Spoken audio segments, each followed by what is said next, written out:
makers, welcome back to Make More Music, the podcast that connects you to music and one another. My name's Chris. I'm a board-certified music therapist, and this is episode 59 with Thompson Guitar Thrift. Yes. I hope you're doing okay. I know the Southeast has gotten some snow and wintry mix is what we have here right now, which just means my road is pretty treacherous. Luckily, I have tomorrow off work. We're going to take it easy. It's a good day to podcast, good day to take it easy.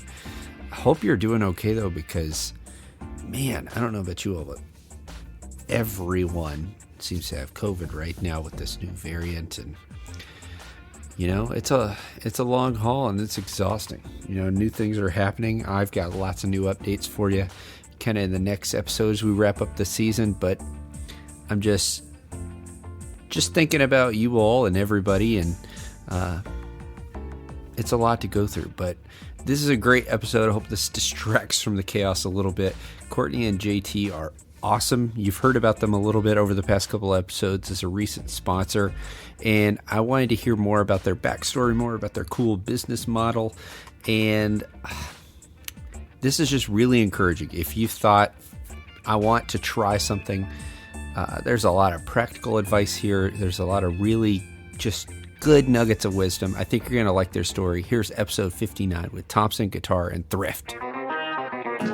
Season 3 of Make More Music is brought to you by 3 great sponsors, and I wanted to tell you about them real quick. So I built a guitar, and it is awesome. I have a companion blog post in the show notes that tells you about building a parts caster from concept to creation, and it tells you about the 3 great sponsors I got to work with. First is Parts Caster Concierge.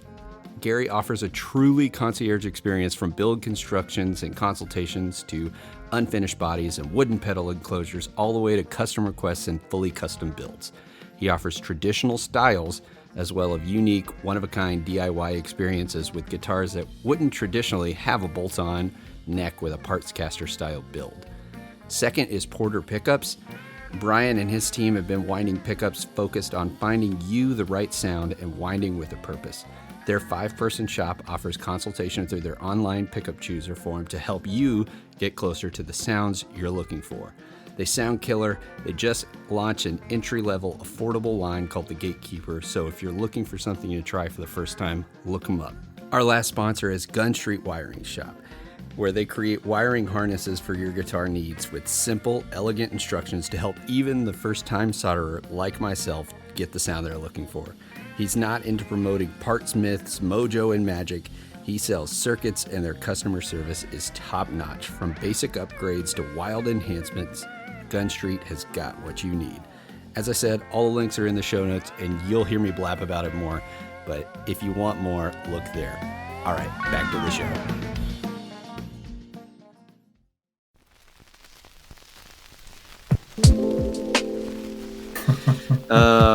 All right. Well, JT and Courtney, Thompson Guitar Thrift. I'm so glad that you all are here. We've been chatting for, guess what, a couple of months now at this point, and yeah, it's getting cold where I am. It's not cold where you are right now, right? It feels the same. Yeah. Well, and actually, the weather kind of just broke. It's been getting up to like 90 degrees each day still.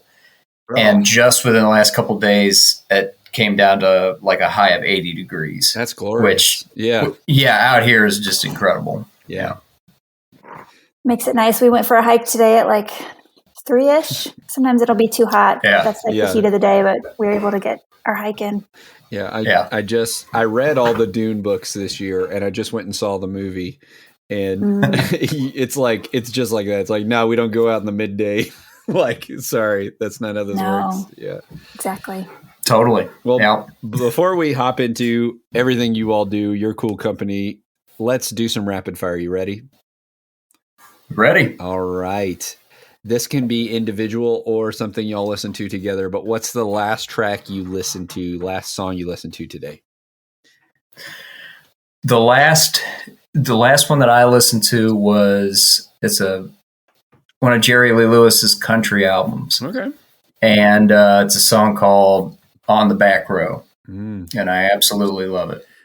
I'm stuck listening to I've always been in bands, so I'm always learning music. Right. But the stuff that I'm learning and the stuff that I actually listen to tend to be way different from each other. So that's the last thing I listened to. although technically, so the last thing I listened to was Love for Sale by the Talking Heads. I heard it. I was streaming music while I was working. I heard it and I took a screenshot of it, and then I made you listen to it because I thought you should cover that with your band. Ooh. So kind of our last one is the same just because I made you listen to mine. Sneaky. That's fun though. That's fun.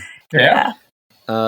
This one can be as philosophical or as like, nope, that's it. Or you can be as detail oriented or as vague as you want to be. But if you were an instrument, what would you be and why? Courtney, let's start with you. Okay. Well, I played the cello in high school and I feel like that's just the best instrument. So I'm going to pick that one. It's like not the star of the show, but you need it. And I don't know. I think it makes the best sound. It's kind of the star of the show sometimes. Like it is. Well, don't tell the first violinist that.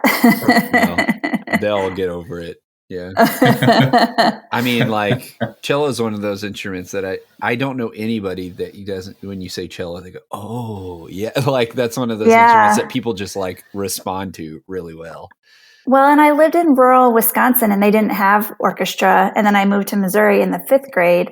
And like they do Suzuki violin in 3rd grade and then 4th grade, you pick an instrument. So I was late. I picked cello because I didn't want to do a wind instrument. And so I had to be in 4th grade orchestra as a 5th grader, which is rough, but I got moved up. So there you go. You survived.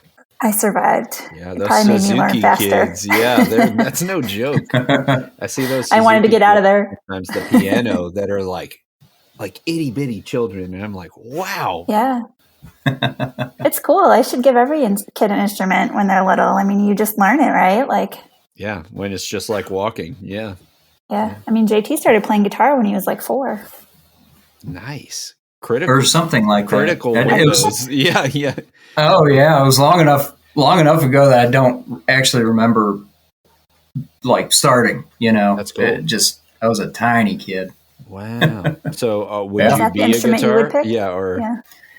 No, I'd be a drum. I drum on myself all the time. Like, my legs and everything. That's true. You kind of are a drum.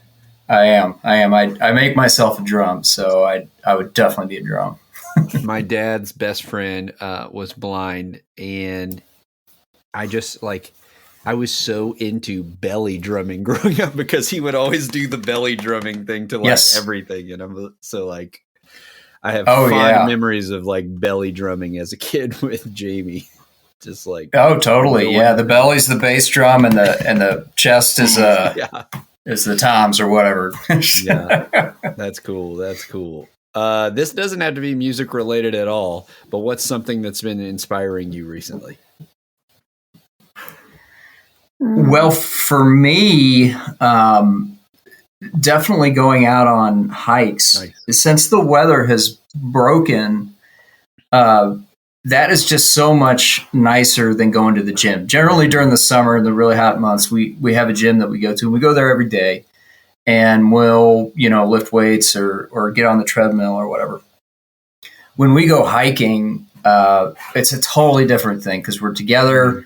We're, Courtney and I are able to talk. We talk about a lot of business stuff. We solve a lot of problems. We plan for the future and that kind of thing, which we can't do on treadmills, next to each other at the gym. Right. So definitely, we absolutely love that. Mm. How close is a good hike spot, or do y'all go a ways to find something? Or it's our backyard. Our backyard our fence ends, and then there's South Mountain. It's a city park. It's bigger than Central Park. It's huge, and it's a mountain. So we just have to walk 1 block over, and we're at a trailhead. So I mean, that's what we do. We hike every day, and that's nuts. I don't think we could give it up. Like we talked about, if we ever move, you have to. Have something like that nearby. Right. That would be hard to find, I feel like. Yeah. It would, yeah. Especially nowadays. Yeah. So. We even just back up to a little creek. And even that is because when we first moved into this house, my daughter was 2. And it was just the end of our yard, it's kind of like a steep hill down at the end, and it's like this magical little creek, and she was all about it. So yeah, that kind of stuff you can't really buy. I mean, you do buy it, right? But you can't really like trade for it or whatever. Like it's like, ooh, that's it. Yes. That's cool. Well, what about for you, Courtney? I mean, I think I would just agree because something about just getting out and being in nature. I think even if people could just walk every day, like you just solve things differently than when you're sitting at a desk. Right. So in terms of like figuring things out, like getting inspiration, getting things done, like it seems counterintuitive to like go away from your desk or your computer, but it actually can sometimes get things done quicker. Well, I think you all might have just answered the next one, but I'm wondering, as people solving small business problems, what's a pro tip or a life hack that you all use that like maybe we know that the walking and getting out and doing something physical. Is there any other ideas that come to mind? So I think I'm stealing this from somebody, but I don't know where, but I saw one that was like, just add water. Like if you're having a bad day or something isn't right, like just add water. Usually, I mean, you especially notice it in Phoenix, but you get dehydrated, you get crappy. So drink a big thing of water, go take a shower. Like if you can go down by that creek or go by a beach or something, like if you can just find a way to add water, it solves a lot of things. I like putting it that way too, because I wouldn't have thought when you said that, I didn't immediately think, like you said, take a shower or go visit water. It's like, oh yeah, that's cool. I like that. Just add water. It's like easy to remember. It works. I'm telling mantra you, it type really way, works. Yeah, gotta get to water. Yeah, that's cool. Any other ideas from you, JT? For business specifically, or just life hacks, things that you would do? Well, one thing for sure is it kind of sounds funny, but any condiment that you love and you use every day, try to make it. I go nuts over hot sauce. I saw your hot sauce stuff recently. Did you see that? Yeah. Man, I love it. In fact, we just made it the other day, and it is so much better than anything I could buy. And I was buying a ton of it, right? Nice. So I go through a lot of it, and I mean, and you can do that with anything. Like you can make your own ketchup. Homemade salad dressing is always better. Salad dressing is anything always like that. Good. I'm trying to think because I am like a yellow mustard freak. So I'm trying to think now, like what would that be? Because I know there's all those nice mustards, and I like them, but I also just really like yellow mustard, like plain old. It's like, I mean, the nice ones are good for, German food or, like something specific. But I'm like, but I'll put regular. I'm from the middle of Kentucky. Yellow mustard is like, I'm right there with you. And bologna sandwiches, Yeah. You could make, if you wanted to be fancy, you could make like a hollandaise. Right. That's got mustard in it, right? So that'd be yummy. Right. I like both of these ideas. I can see why you all solve all these problems. So somebody else, a person, a project, another company, who is somebody that you think they're doing cool stuff and they deserve a shout out? Well, for me, there's a organization in Colorado of all places called, or what are they called? Uproot. And they basically go and they glean off of commercial farms the food that's left over after a harvest. And and they take it to local food banks. And I think that's just absolutely a great thing. And we actually worked with them in a prior life. We were grant writers. Oh wow! And we worked with them a little bit, and we helped to get them some funding, like 4 or 5 years ago. Wow! And I absolutely they've taken off since then, and I just absolutely love that idea. We should a lot of the food that's left behind on these farms it's just cosmetic issues. It doesn't look great on the shelf at the grocery store. It's still just as nutritious, and it's still just as good. And And it's not even I think bad food. It's literally like not even bad, the shiny right? strawberry, basically. Yeah. Yeah, and I think hunger in America is kind of a crime. Like it's absolutely insane that people go hungry here when there's food left. When Panera Bread is like dumping out bread at the end of right. the Actually, I worked at Panera in high school, and they don't put preservatives in their food, so they used to donate everything at the end of the night to a food shelter. The one we went to as spoiled teenagers, we would go and dumpster dive in the Panera dumpster. So we would throw it away on Sunday nights because the charity wouldn't come pick up. And it might be if there's not a charity in nearby, but I don't know. They were fine. They were just the one I remember specifically. Oh, sure. No, I mean, they all do it. Pizza. They all do it. We would go we were like being idiot teens. Like, but Panera was originally St. Louis Bread Company. So that's right. That's where we're from. You're like, hold up. Yeah. That's cool. That's cool. Well, Courtney, what about your shout out? Was it St. Louis Bread Company? No, I'm kidding. No. That was a very interesting first job. But I would say it's called Strings for Hope. Okay. And they take strings back, like from, say a repair shop will just keep all their old strings that they are done with, and they send them to this company, and they make it into like really cool jewelry.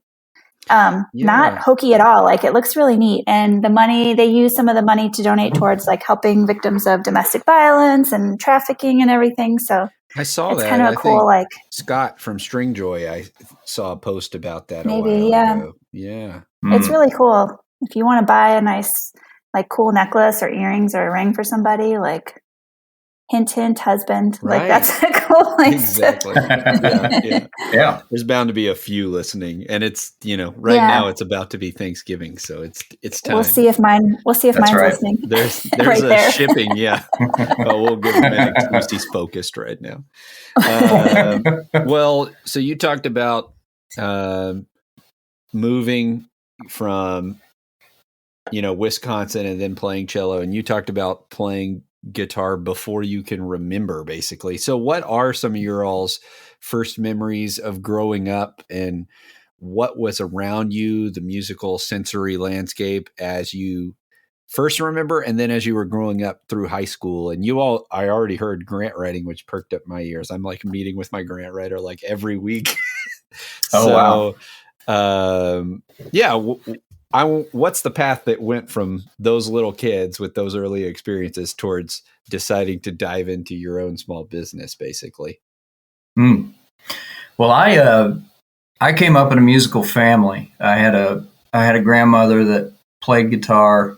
My father played guitar and bass, and he was in bands, and my brother played drums.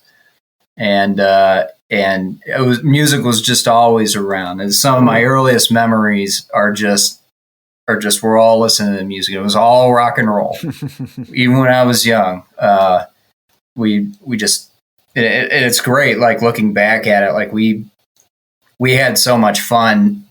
Like, not even watching TV most of the time, just listening to music, playing music.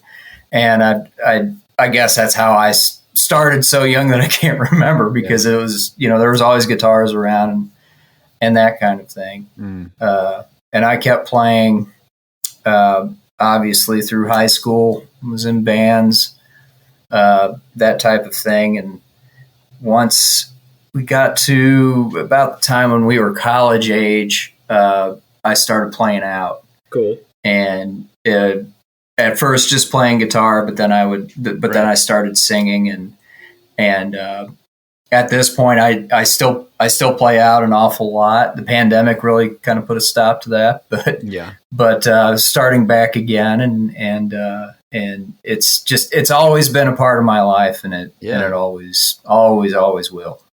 Nice. Courtney, so what about you? What made you even decide you wanted to do cello and things like that? Well, we had to pick an instrument, and they had us sit through a concert, and I knew I wasn't going to want to play a wind instrument and like blow on something. I don't know. It didn't seem appealing. Yeah. So I was like, I knew I wanted a stringed instrument, and just the cello was the best one. Nice. But So yeah, what about growing up through that? How long did you keep up with that, and what did music look like for you growing up? music for me was a lot different than JT. Like he said, he had such a musical family. I kind of had the opposite. I had younger siblings, so I remember a lot of like, do you know the Muffin Man and like Barney and Right. like all that stuff. There wasn't a lot of music. I think my parents were busy being parents. They didn't really that wasn't a part, of our lives so much. I think my dad had a Steely Dan album and my mom had one had Tapestry by Carole King, and that was like kind of it. They listened to NPR and stuff. I don't know. There wasn't a lot of music. And I started the cello in 5th grade, and I love the atmosphere music can create, anything kind of that creates a mood. Like in high school, I got really into Radiohead and stuff like that. Or now I would say like Flaming Lips are like super like atmospheric. They set a mood. I don't know. Nice. But actually, JT's band played at my 17th birthday party, and we went out on a very terrible first date the next day. So we've known each other for so long that in a lot of ways, like his musical tastes have kind of shaped mine. But I think that's a good thing. Wow, that is a meet cute if I've ever heard one. That is awesome. So, before I always want to halt before I go any further. JT, you've got to tell me what some of these bands' names were back in the day. Well, here's a funny story. You should tell him about your dad getting punched by Mitch Ryder in the Detroit Wheels. Yes, you should. Yeah, that's the legend. They opened up for Mitch Ryder and the band that he was in back in Ohio back in the 60s, and that's the legend. I don't know much more about it than that, but he doesn't remember it much more either, I think. Yeah, probably not. But yeah, so one was, there weren't a ton of bands. There was Exit 3. There was Red Rum. The one in high school where you were a drummer, the Fab JT something. Oh, Fabulous Josh Thompson 6. Yeah, it was named after me. Nice. And I was the drummer. Red Rum, I like that too. The Shining, yeah. The Eradicators, that was like a 3-piece, like not acoustic, but you guys did a lot of instrumental stuff. I need partners on every episode to do this. Yeah, we'll totally tell each other stories. Yeah, and then Grand Beauty. Yeah, that was the big one that I was in for. I mean, big one, but. We played out a lot in St. Louis and Radio London. That was one recently that I was in. Nice. Yeah, that's what I can remember right now. What band played at your birthday party, Courtney? That was probably an iteration of Grand Beauty. I mean, it was a lot of the same guys. They kept having a different, like they had a drummer situation, kind of like in that Pearl Jam documentary. They're like the one about the drummer, Right, yeah. Or like Spinal Tap, they just eventually disappear. Right. That was kind of the same thing, yeah. Always that way. I know more drummers now in my life that I don't have time to be in bands that I'm like, where were you when I was 16 years old? Yeah, I guess no one wanted their kid to learn drums because it was so loud and yeah. I don't blame them, but there's kids at the clinic. I'm like, that's a great grandparents' house kind of thing to be at the grandparents. And I mean, Josh was such a musical house. JT. I've known him as Josh for so long, so I'll probably slip a few times, but. His stepbrother is a few years younger, and he was a drummer. And I mean, his dad soundproofed this basement in Missouri, like put foam everywhere. And I'd go over there while we were in high school, and you would just hear him bashing away. The soundproofing did nothing, but he just practiced all the time. And I mean, he got really good. He lives in New Orleans now. He's a professional drummer. Like, he's great. So there's going to be a period where the trumpet sounds like a dying duck and the drums. Yeah, that's true. That's true. Yeah. Tough. That's right. It's tough. So tell me about, I always like to explore too. When were some decisions that, like for you, JT, growing up, when did you decide, I have to do something with this? Like music is more important. I know it was around you, like a lot and you just fell into it in some ways, but when did it become your thing? And then for both of you all, what were the transitions that led to starting the company and deciding, oh, wow, we're going to do this?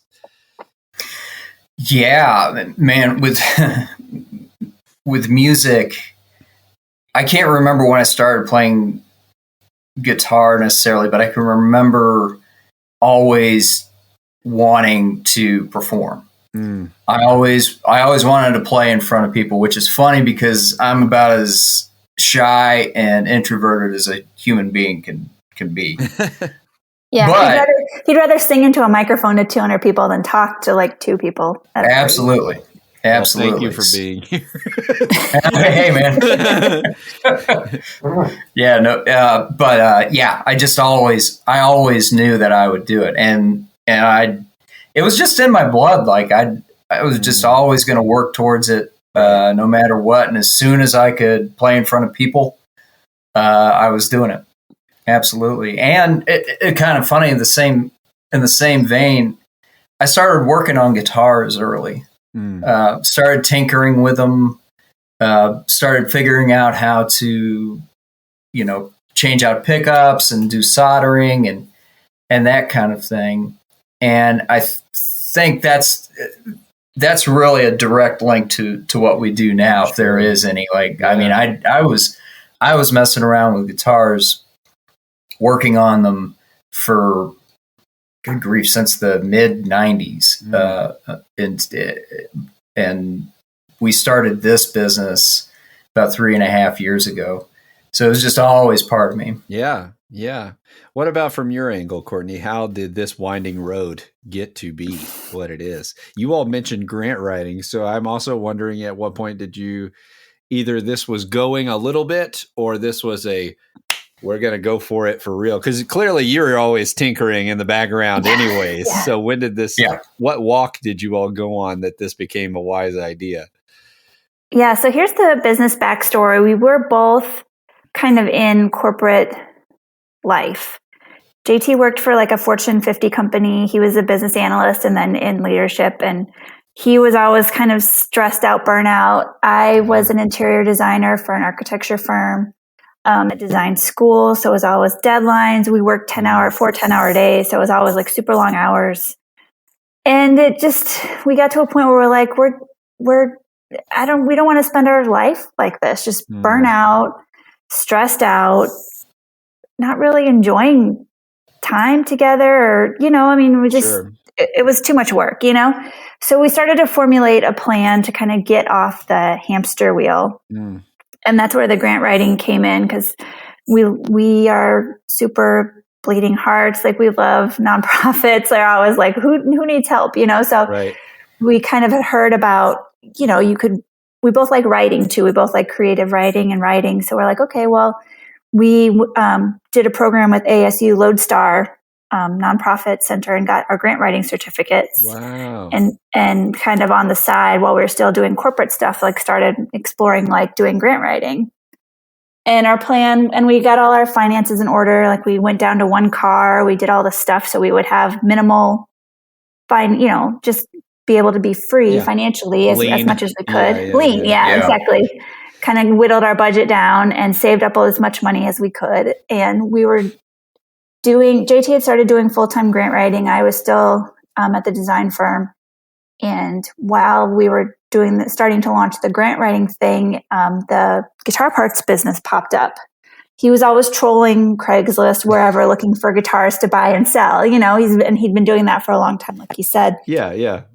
And there was a guy who wanted to kind of retire and sell his guitar parts business. And I would always go with him when he did Craigslist deals. And normally I would stay in the car and just make sure he didn't get murdered. Like, I'm going to keep my phone. Like, you go in with your phone. Cause there was some weird deals. Yeah, I understand. I'm the troll in my family as well. Yeah. So anyways, but we got to this place. I'm like, I want to go in. I want to see this, and the guy took us through, showed us everything. I mean, it was this whole garage, because it's Arizona, there's no basements. So his whole garage was full of guitar parts, and he wanted to retire. And I think he wanted to start working on Camaros. So he needed his garage back, As you do.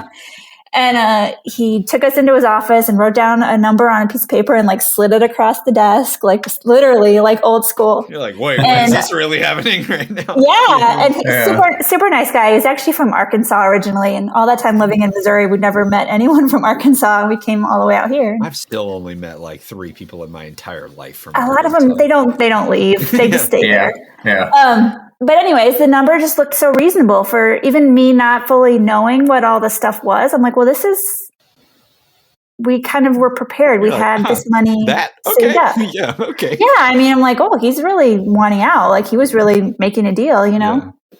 And so we walked out and we were like, well, what do you think we should do? Because we kind of told him we'd talk about it for a few days, but I had made him bring some money from his magic cash drawer. You know, as a gigging musician, we used to be, you had magic cash drawers. Like, go back in there, shake his hand, give him the cash and say, this is just earnest money towards the rest. We're going to get you the rest of your money and let's do it, you know? Because even if it didn't turn out to be a full business, just the money from selling the parts we were buying would have made money. But he also sold us his eBay store and his website. It wasn't a stupid deal, even if you literally just took it as a lot purchase, basically. Oh, exactly. Yeah. And so that's how it happened. It just, we would probably be writing grants right now, except for that just popped up and it kind of fit everything. The only thing that it didn't fit was when we were going to do grant writing, we were going to sell everything and live in an Airstream and travel around. And that's kind of hard to do with a guitar parts business. It's not so portable. That is pretty cool, though. I think I can see your all's vibe that you all have been showing just on your social media and talking with you all a little bit. I can definitely see how you all have made all of these intentional. It's cool hearing this side of the story because I see you all living out these things and just trying to be that way. And I think that's super encouraging for a lot of people of like, get off the hamster wheel, you know, like, but you did it in a smart way. It's not like abandon your life. You can't do that. It's like, okay, we got to make a plan and we got to walk through it and we got to make smart financial decisions. And I think that dissuades people, I think sometimes, but it also, I think, is encouraging to see like, it doesn't have to be this big dramatic thing, but you can make this big decision and start taking steps towards it. Oh yeah. And the story of that goes back even further because in order for us to buy this business, like I can go back like 3 or 4 years prior to that where we were getting ourselves out of debt. Right. And once we had done that, we had started saving money. And then when I had left like Courtney said, the Fortune 50 company that I was working for, I had to pay out from that too. So if we hadn't of got rid of our debt, started saving, and done this, and actually I left the job, and I wasn't scrolling through Craigslist that day, like none of this would have happened. So you have to prepare, you have to be smart about your money, and you have to be open to the universe, I guess. I don't know if y'all have done it, but I'm hearing a lot of the Dave Ramsey language coming at me. So we did all that kind of stuff. And I just saw a funny meme today about Dave Ramsey ruined Christmas. It was talking about it said, that's not snow in the yard, that's cut up Christmas cards. Like stuff like that. But that got me. Or cut up credit cards. Yeah. Well, so what year did this deal happen, basically? So this was 2018-ish? 2018, yeah. Okay. Yeah, that's right. That's right. Did it start, things kind of start happening right away, or was it just kind of like, we're going to play around with this inventory and see what happened, or what was that transition kind of at the beginning? At the beginning, it was counting guitar parts. I mean, I had bought so much stuff that I spent about 2 months actually getting everything out, categorizing it, getting it cataloged, counting it, checking it for functionality, And I did all of that before I even started selling anything, because it was just so much stuff. So Yeah. And then after that, it was getting stuff up on eBay and Reverb. Yeah. So that kind of took off okay a little bit. Sure. But it was super slow growth. It was kind of, you'd think of this as like a turnkey kind of thing where somebody sells you their business and their it's not like a relay race. Yeah. Yeah, not at all. Like we spent a long time like building the business up and getting it to where we were making enough money where we could both do it, you know. From kind of right away, was that something that both of you all felt like, yeah, that's a plan, that's what we're going to do? Or was there some feeling out of, are we just going to sell off a lot of these parts? Or what did that feel like at the beginning? At the beginning, we definitely had intentions of doing this as a business.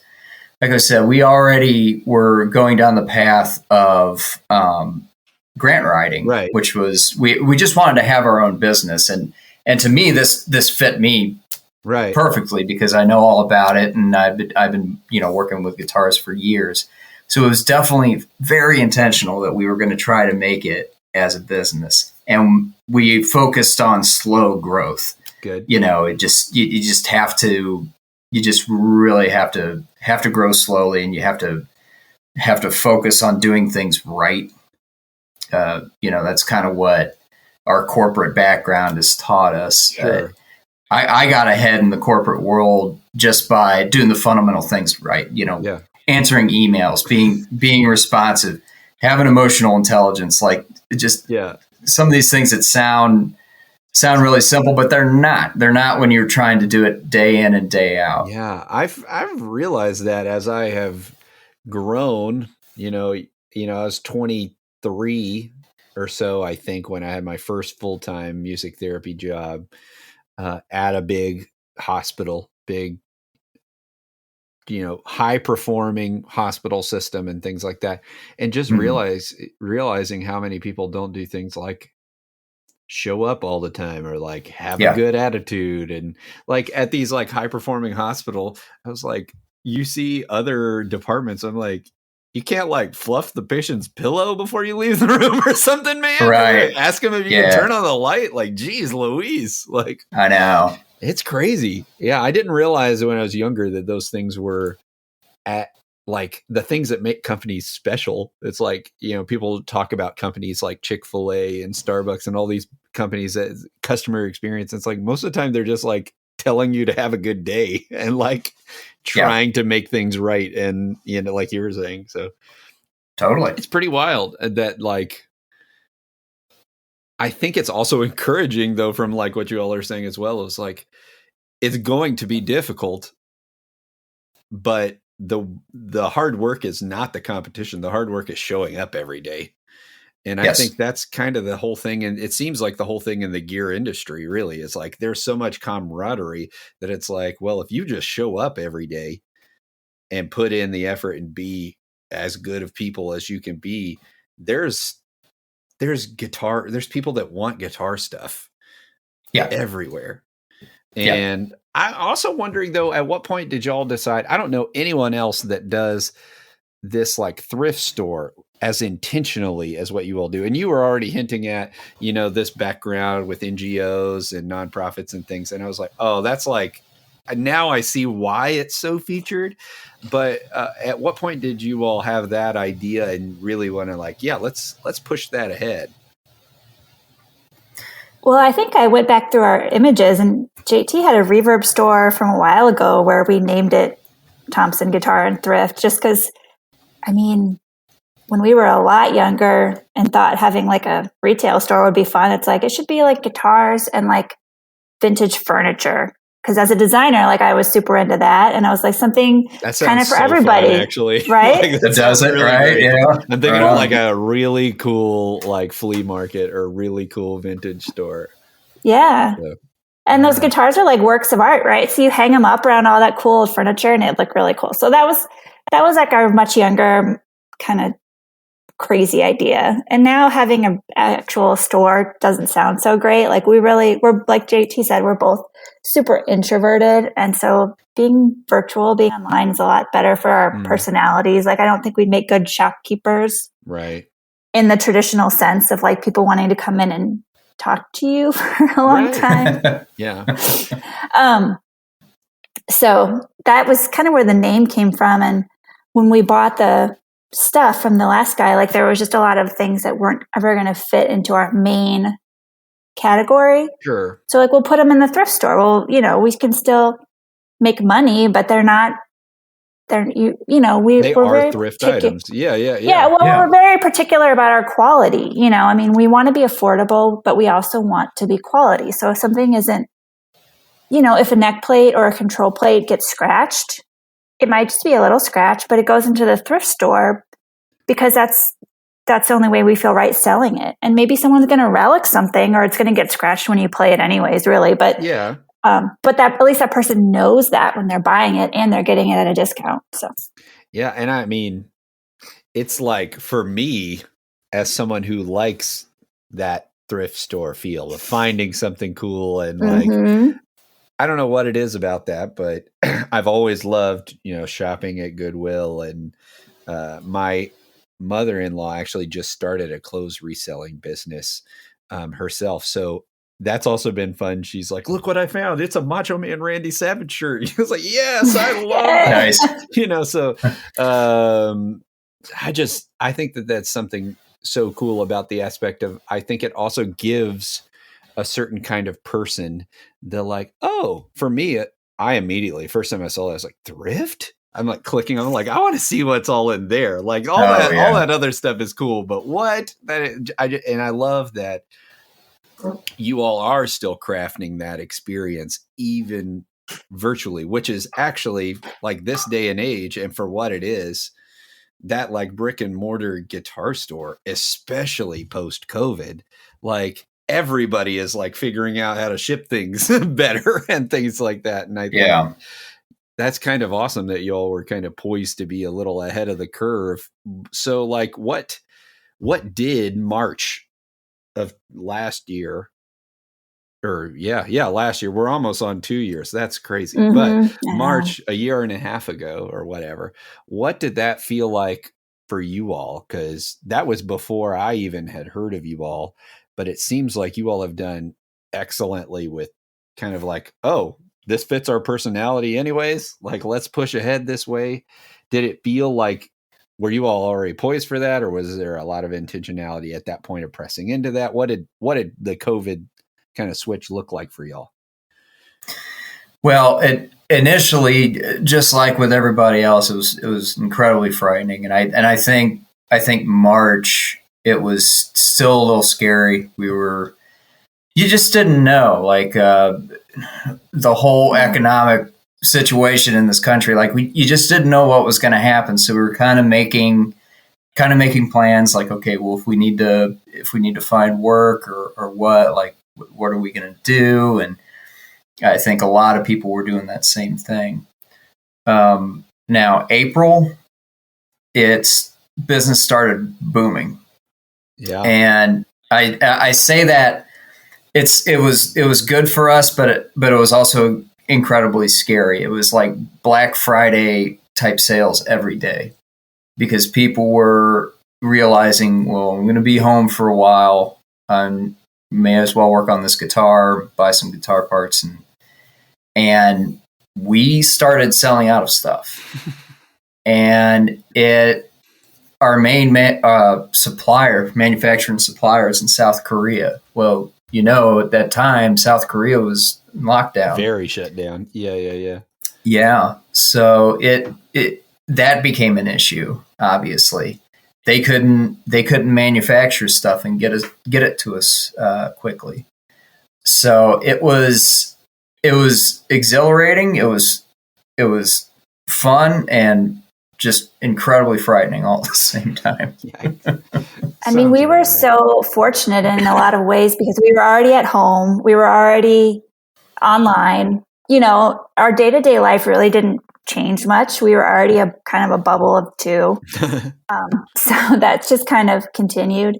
But yeah, just the economic uncertainty you could see kind of every day when you log into our website, like if were people looking, were people not looking? And it kind of just rode that wave of, you know, when the stimulus checks went out and when they were not sure if there was going to be another one. And, you know, I mean, and we, at that point, we weren't that old. So we didn't have a lot of data. And then, and then after that data became irrelevant. Like you can't, what is this? You can't make any predictions based on a pandemic, you know, 100-year pandemic, like when you have no data past, you know, a year and a half. And Yeah.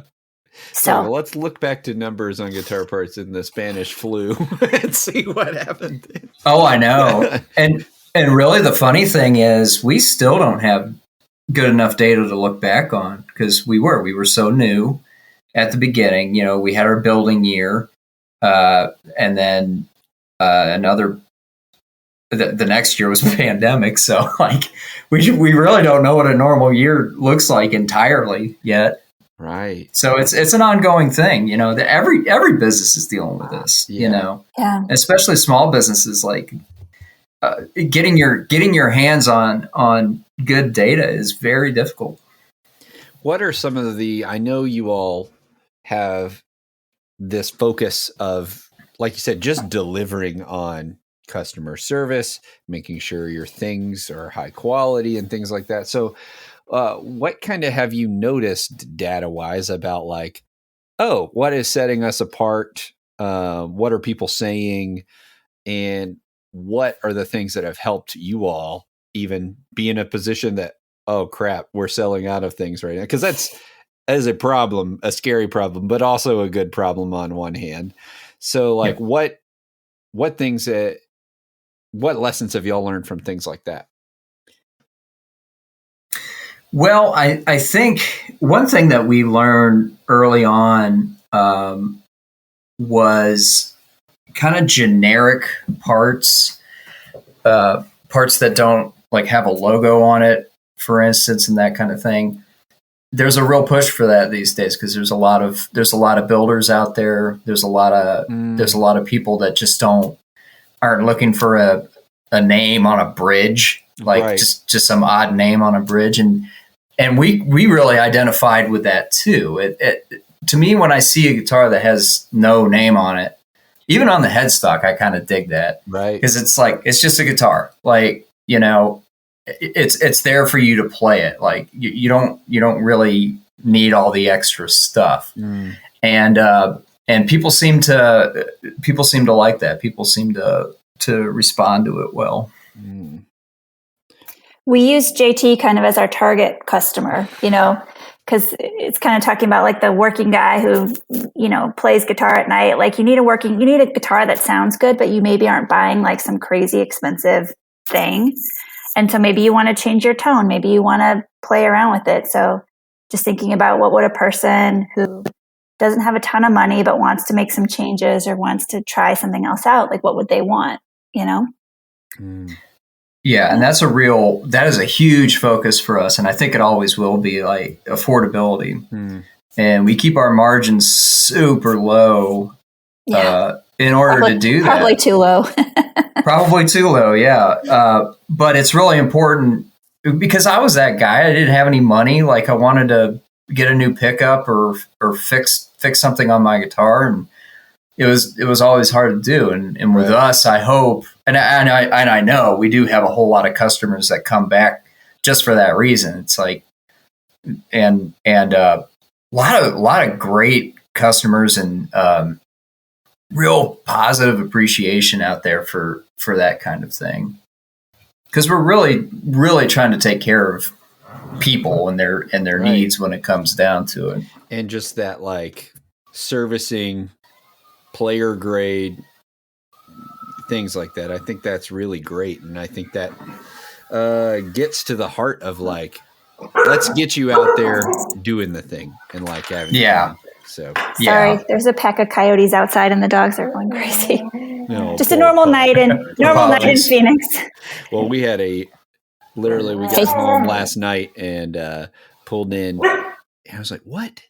There was it's not abnormal for there to be deer, but last night, like Bambi's dad was like in the backyard. I was like, whoa. Oh no. I got out of the van and like literally started walking. I was like, he like doesn't even care that I'm right here. Like that is wild. It's like just eating in the backyard. I'm like, okay, man. Have you heard of javelina? Is that the pig things or? It looks like a wild boar, but it's actually apparently more related to like raccoons. Yeah, like I've heard of these. It's been a long time they have since them. I've thought of these. Yeah, they have them in our neighborhood. Like we can't really walk the dogs late at night because they come out, like especially on trash night, they headbutt the trash cans and have dinner. That is so crazy. Yeah. And I mean, if you get between them and their babies, they will not be happy. Like Pumbaa meets Sonic the Hedgehog is what that thing looks like. Right. That's intense. So anyways, sorry, I interrupted your... No, that's all I was going to say too. Yeah. Wild animals, the wildlife. It is crazy. Yeah. Ever since we live rural-ish now, and it's literally foxes and raccoons and just all the things. So we saw a fox on Halloween night. We've had rattlesnakes. Yikes. Scorpions. We've had coyote in our yard. My daughter is very obsessed with scorpions. We watched Honey, I Shrunk the Kids on Disney Plus, and there's a scene where the scorpion gets the ant, and she has since then. We have to watch like National Geographic like videos on scorpions now. I'm like, oh wow! Luckily, there's not too many around here that I don't have to worry about you yanking them. Yeah, so, we just took one out of the garage the other day. We could have sent it to you guys. That's good. You can leave it there. That's good. Our next door neighbor brought one over that had babies on its back. She had it in a jar. She's like, "Look at this one I caught." We're like, "Could you take it away?" Oh my goodness! I kind of like only really want to be around my dog, and like all the other animals, I'm like, you can stay over there. But, oh gosh. Well, I guess to put the train back on the tracks a little bit. Yeah. Sorry. Nah, this is life. This is podcasting. So I think post-pandemic, nobody really cares anymore. So I am wondering, like, you all mentioned about like, hey, we're trying to be really intentional about, coming into the next year and what growth looks like for us. So what is your all's long-term goal for pushing ahead with Thompson, and what do you hope that this company is able to do in the near future and things like that?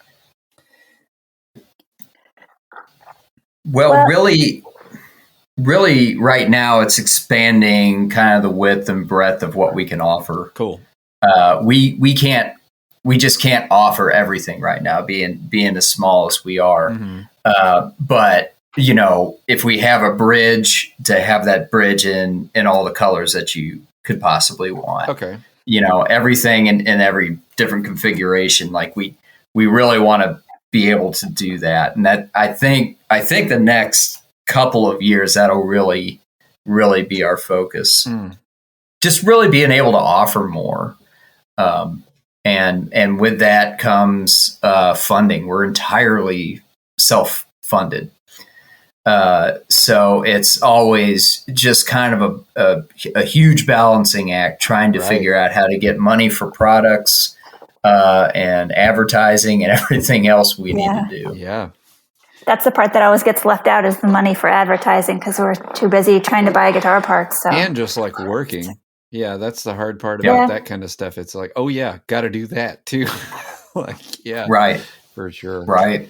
Well, so what are the parts that you all have been surprised about in general? Like, what are people most interested in? You already mentioned, like, found out everybody just wants really the plain, like, classic look. What are some other things that have surprised you all about the guitar parts business, but also just about like doing this project of your all's lives like this too? Yeah. For one thing that's really interesting is we can see trends. just by what people are buying. Jazz bass just is not in right now. P basses are in right now. Telecasters are in. Strats aren't as much. It's just kind of fundamental stuff like that is really funny, though. Yeah, is really eye opening. The one big thing is passive electronics. We started selling concentric pots. So it's one pot stacked on another, and there's two controls, one for each pot. Those are huge for us, and it's something I didn't even know really existed.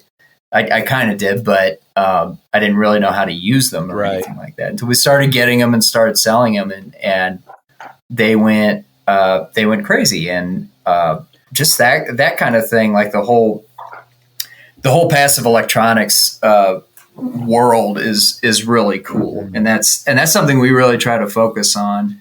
So is that like the like push pull, like different mechanisms and things like that?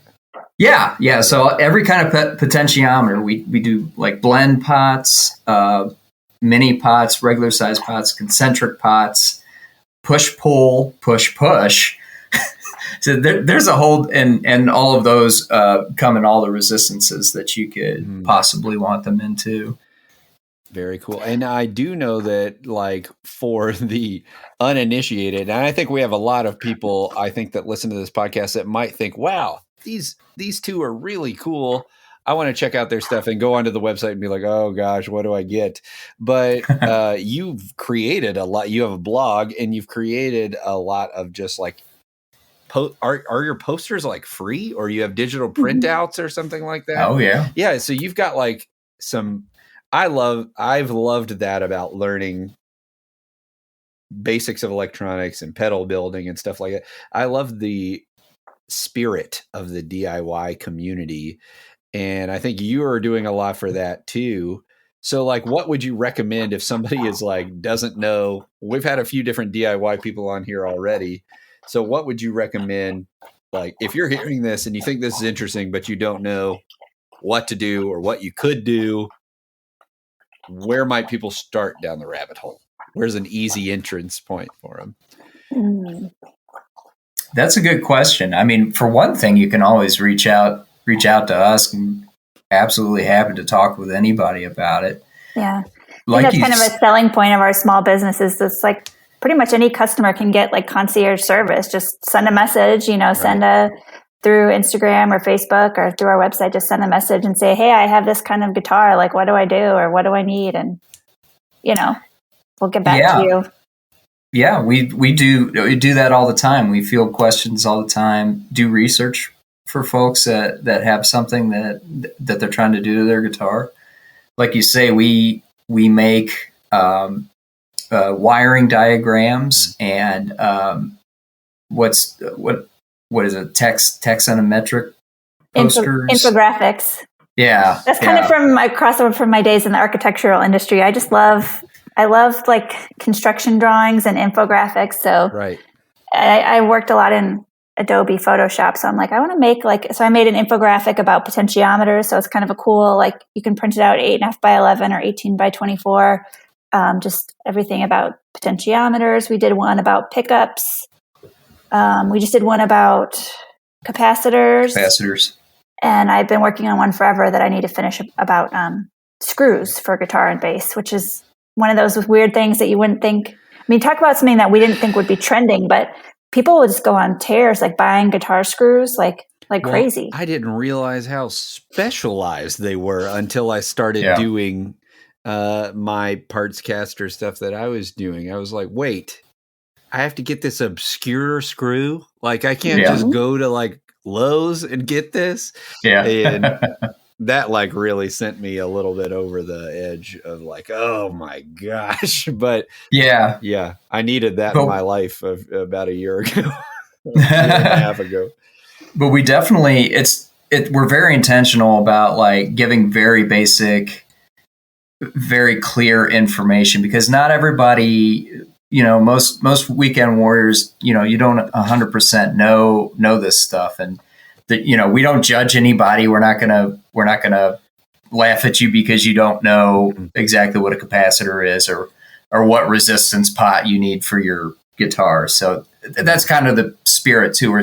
We're trying to take care of our community. Which is no question is a bad question. Yeah, that is so important though, because I think so many people do dumb things that alienate customer bases by assuming competence on things that it's like, well, why would somebody necessarily know unless they're like, I'm buying this crazy, module for my modular synth. Maybe that person that already has a bunch of info on modular or something, it's like already knows, but it's like, this might be the first time that somebody's done that. And I think that's part of the business aspect of like, yeah, you might like this thing, but are you willing to explain it again and again and again and again? I mean, I'm a music therapist, so I'm used to explaining again and again and again and again what music therapy is. So it's another one of those simple things. Like, can you do it again and again and again? But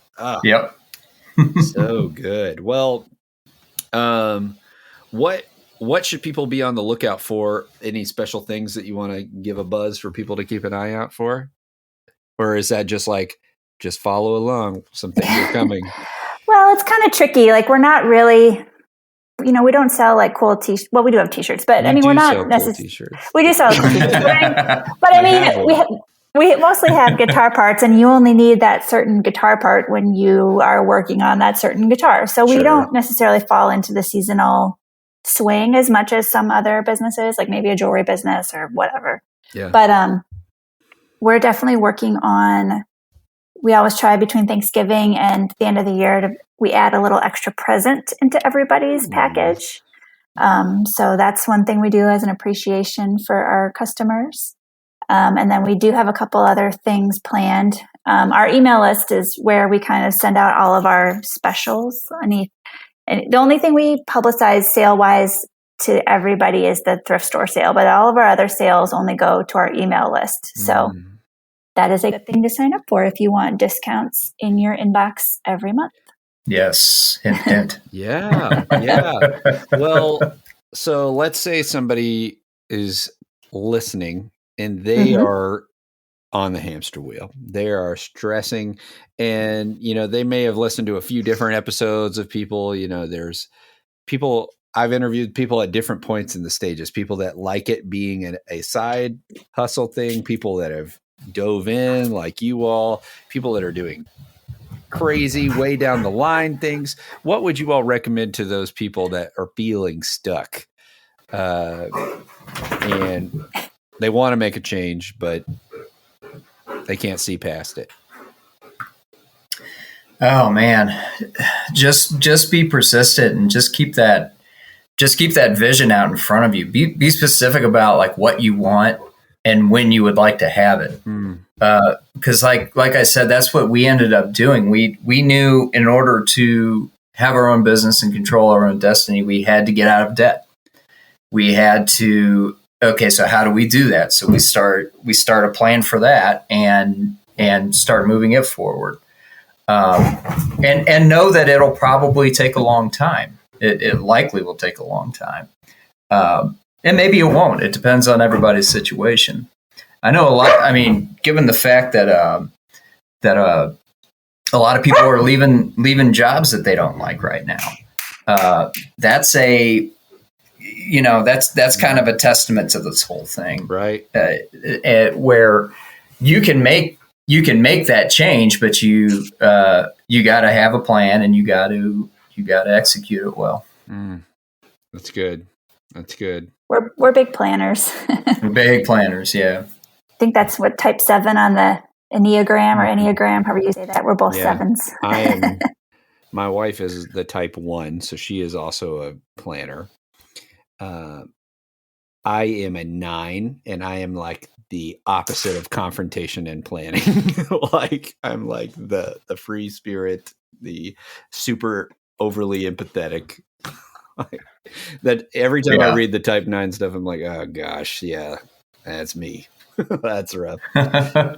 Well, then it sounds like you're doing what you're supposed to be doing. I guess it's different for everybody, but Right. maybe that's part of it. Take the test and find out what type you are and find out what kind of business or situation fits that, Yeah. I definitely realized that for myself. I've started, between doing this and between, I've been doing some random playing gigs for people, recording with people, made a couple of pedals for people and things like that. I realized I was like, oh, the stress that goes along with this is, I was like, it is very different for me to sit in a spot where I'm doing this for a friend that I know, one, is going to have patience, two, I'm going to feel really great about like putting in all this extra time because it's more than a hobby. It's kind of like a gift for a friend and, things like that. And I don't want to charge them very much anyways and things like that. And I was like, but if I was doing this for a stranger, worried about them coming back or like things like, I was like, gosh, I don't know. I have an extra appreciation for business owners now because it's like, ooh, that is not that. That is just the things that I think would keep me way up at night. So it's well, and that's definitely part of it too. Is we talked about like you have to figure out what kind of stress you can deal with. Yeah, like in your professional life, because I mean, for Courtney and I, it was the corporate 9 to 5. Like we were good at it, but that was stress that we were hardly dealing with. Yeah, but now we own our own business. I mean, full disclosure, we don't make as much money as we used to. Sure. That's not something that stresses us out. The day-to-day working, serving our customers and doing all this stuff, like that is the stress that we can deal with. So it's really, you kind of have that's kind of a baseline that you can take with you. Like what stress do I want? Because there's going to be stress either way. And you don't always know right away is what I'm realizing. Yeah. Like when you're young, you don't know. So it's almost like dive in, you're going to figure out, you're going to either walk into a path or you're going to be in a path that goes, you got to go somewhere else. Yeah. Well, like you said, like building those pedals, it made you realize like maybe that's not a hobby I want to monetize. I mean, you kind of, maybe you try out a couple things and you kind of see where you want to be, Right. No, I think for sure. Well, any crazy lessons that you feel like you have surprised you, Courtney? I think we passed ahead on you for that when we went we went like 3 different directions. I mean, I came from the world of design and all we do is critique. You put your thing up on the wall. Everyone tells you what's wrong with it. And so I have a super thick skin and I'm used to that. And I don't want to say thrive on it, but I mean, constructive criticism is really good. And we need more of that, but not a lot of people can handle it. Sure. So I would think that's a skill that helps with small business ownership is, it's just the two of us. So we have to be able to say like, this isn't working or I didn't like this, or we need to change that. And it can't hurt your feelings because it's not about your feelings. It's about your business. Maybe, I don't know, what was surprising about this? I think after getting so much criticism as a designer, like getting criticism or having people write mean things on social media is probably really hard because it feels more personal, I guess, so you kind of have to tune out from how many likes you're getting or what people say. And, Instagram is our business page. We don't have to let people leave a crappy comment there. I mean, if there's no basis for it, if it's a review, if it's an honest review, we'll leave it. It's okay to have a constructively negative review or whatever. I think if it's 100% perfect reviews, everyone's like, that doesn't seem right. I mean, but yeah, if someone just shows up and writes something hateful on one of our posts or whatever, I'm going to turn it off because that's not, you wouldn't like have someone come spray paint the front of your store and then leave it up there for everyone else to like maybe write something else on it, So that's definitely been the one thing, maybe transferring to the digital virtual world is what people feel like it's okay to say virtually. I, for one, like want a positive digital legacy. And so I only will say nice comments or positive comments on social media. If there's something I don't like, I just keep scrolling or unsubscribe. Like that's the best way. Go somewhere else on the Internet of Things. Yeah. Jeez. Yeah. So it definitely surprises me that people who show up to say kind of mean, unhelpful things sometimes. Psychodynamically, there is definitely some therapy space that needs to be happening, I think. It's like, wow. What would Freud say about that? Yeah. Right. Right. Man. Well, I just want to end with, why, you all have this business that's targeted to specifically how do we help people make music, and how do we help even the musician to afford some things? How do we reuse parts, and we think ethically, and we worry about our customers? So I want to know, just wherever you want to take it, is why do you think it's important for people to make more music? Oh man, to me, music is one of the only things that really matter through your whole life. It's like its own dimension. It's like its own, it's not like watching TV. It's not like painting, which all those things are fine. But music, it defines like every part of your life. Like when you think back on parts of your life, you think of music that you hear. And it was funny. We did a Instagram post for each of our birthdays where we made a Spotify playlist of. It was when we both turned 40, and it was 40 songs that made us. And my goodness, that is that really takes you back. Like you start just bringing up old memories that you didn't know you had buried when you think back to, that Misfits song, or whatever. Like it's just, totally. What Misfits song? Now I got to ask. Oh, it's a Last Caress. It's a nasty one, but hey, okay. I like a mean and weird sometimes. I have one tattoo. I only have one tattoo, and it's 138 on my arm. So, right on. But yeah, for everything, like for humanity to move forward, like we need more music, and we need more musicians. We need more young people. Especially learning guitar and bass, like that's where our heart is, and you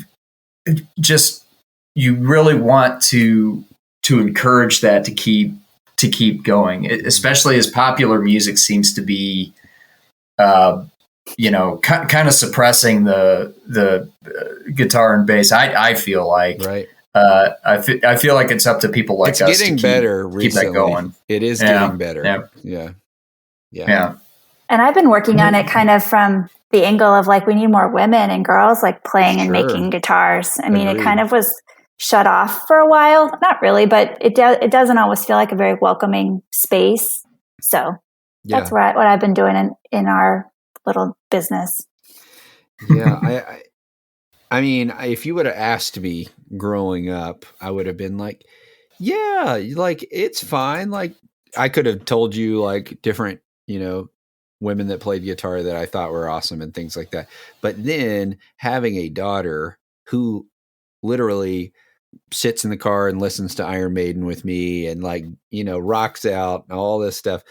Nice. Then all this stuff started flooding in my head of like, oh man, remember those Guitar World magazines? Or, oh gosh, remember this? Or like, look at that on the TV or things like that. It's like, oh wow, it is not as welcoming of a space. Like my eyes were definitely open to like, why can that guy show up in a schlubby t-shirt and jeans and play acoustic guitar, and the girl has to show up in a halter top and hot pants, and that's is that your worth as a guitar player? Like, no, thank you. I was like, so part of me is like, yeah, definitely play guitar. I'm like, oh gosh, I don't know, maybe play something else. I'm like, but I mean, I still think she still says rock star is her job when she grows up. And I'm like, I mean, you're cool enough, that's for sure. So that's great. Do you guys have one? You probably have one of those girls rock camps nearby. She should do that. Yeah, we have a girls rock here in Louisville, and they're pretty great. And ours was started by our chapter, or I don't know what they call it, but our chapter here was started by a music therapy friend of mine too. So awesome. Oh, wow. So they're cool. They're very cool. The Louisville scene is pretty cool. It's not super big, but it's very cool. The whole folk and indie kind of, because My Morning Jacket's like one of the big band from here.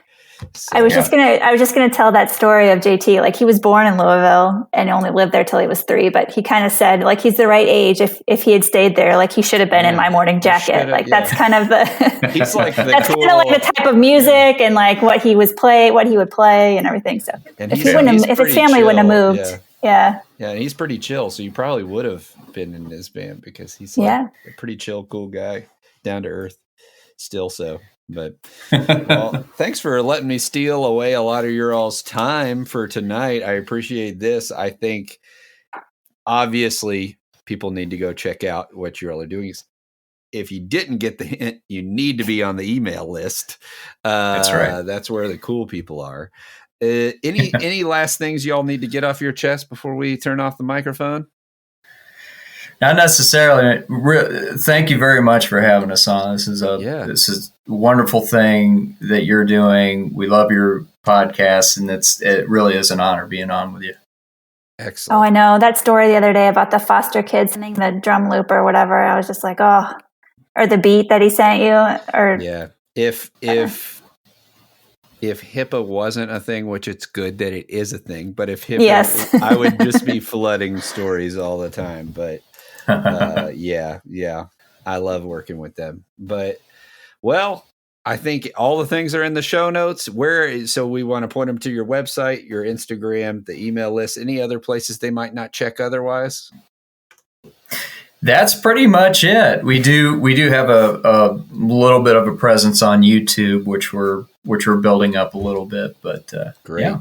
All right. Well, we'll go smash subscribe as well. Well, for Courtney JT, Thompson Guitar and Thrift, and Make More Music. Everybody remember, give more grace, share more love, and make more music. Boom. All right. I hope you enjoyed this episode. And as always, if you enjoyed and want to learn more about the guests, their info is in the show notes, as well as how you can support the show. And the best way is to leave a rating and review and tell a friend. Anything else, if you want to make a donation, buy some merch, follow us on Instagram, get in touch with me. You can all do that through the links in the show notes. But until next time, give more grace, share more love, and make more music.